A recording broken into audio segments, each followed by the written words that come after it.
So, dito, gumamit ako ng whole wheat flour. So, 3 cups of flour.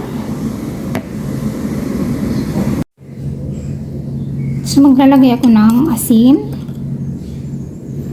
at saka baking powder sa aking flour. Then, mix. 2 cups of sugar and 1 cup of butter. So, yan, i-mix natin siya.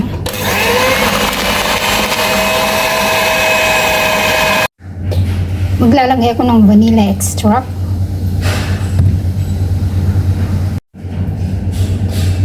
Maglalagay ako ng egg. So, gumamit ako ng 2 egg.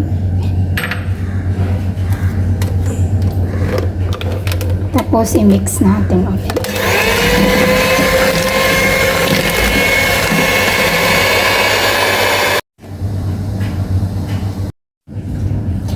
Ngayon, slowly, nailalagay ko yung flour.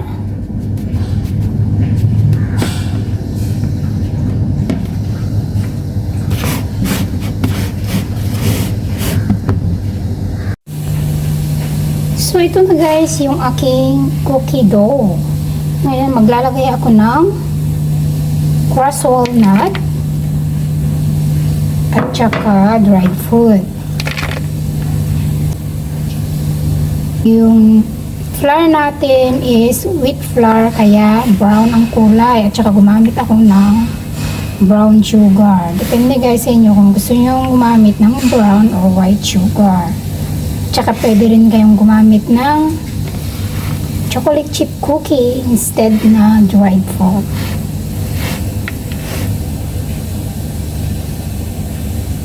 So, yun natin yung oven.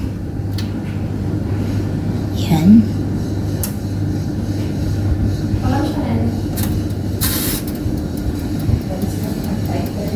Ngayon, ilagay na natin sa ating baking dish.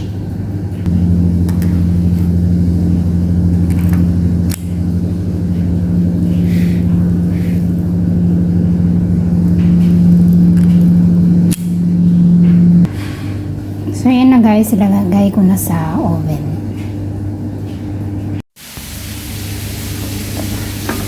So, ready na yung ating cookies, guys. Luto na siya. Yan. So, ito yung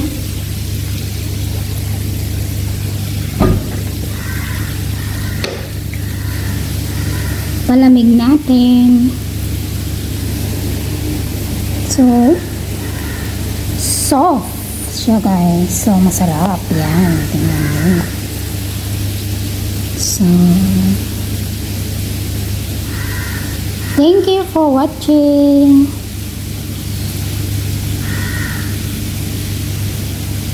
Yummy.